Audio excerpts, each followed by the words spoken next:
తెలంగాణ రాష్ట్ర ఉద్యమానికి తెలంగాణ రాష్ట్ర ఏర్పాటు తర్వాత అభివృద్ధి జరగవలసినటువంటి ఈ సమయంలో వారు మన మధ్య లేకపోవడం చాలా దురదృష్టకరం. పెద్ది సుదర్శన్ రెడ్డి గారు ఒక సామాన్య రైతు కుటుంబంలో ఉమ్మడి వరంగల్ జిల్లా నర్సంపేట శాసనసభ నియోజకవర్గం నల్లబెల్లి మండల కేంద్రంలో వారు జన్మించడం జరిగింది.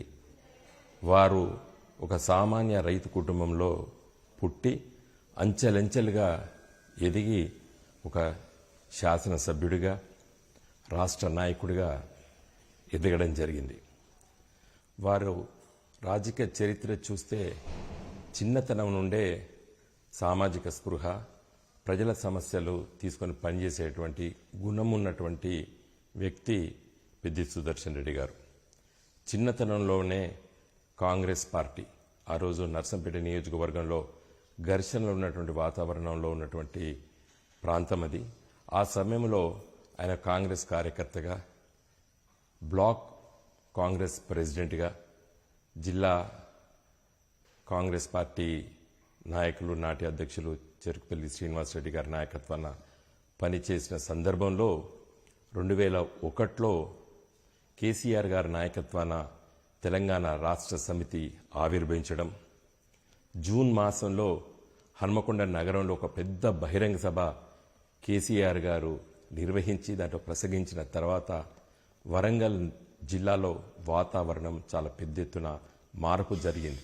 మరి బియ్యాల జనార్దన్ రావు గారు ప్రొఫెసర్ గారు, అదేవిధంగా సహోదర్ రెడ్డి గారు సీనియర్ న్యాయవాది వరంగల్లో, వారు ఇద్దరు వెళ్లి సుదర్శన్ రెడ్డి గారికి తెలంగాణ ఉద్యమంలో పోటీ చేయాలని చెప్పినప్పుడు వారు ఎలాంటి సంకోచించకుండా మరి టీఆర్ఎస్ పార్టీ ఆ రోజు రైతు నాగలి గుర్తుపైన మరి వారు పోటీ చేసి బ్రహ్మాండమైనటువంటి విజయాన్ని సాధించారు.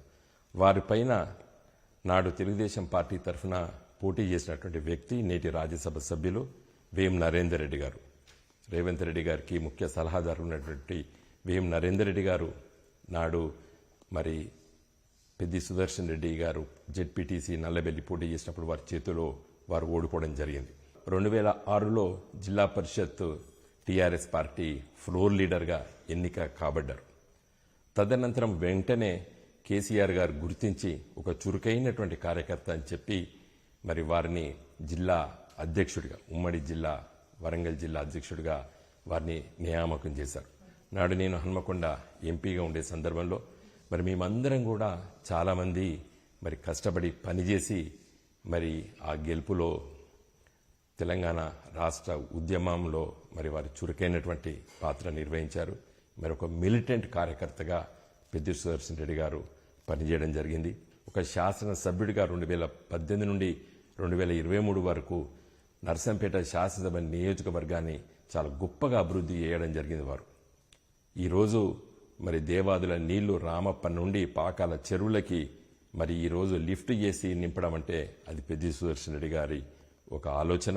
అది కేసీఆర్ గారి దృష్టికి తీసుకొచ్చి ఈరోజు పాకాల చెరువు కింద ఉన్నటువంటి వేలాది ఎకరాలకి మరి 2 పంటలు పండే విధంగా వారు శ్రద్ధ తీసుకొని మరి అభివృద్ధి చేయడము,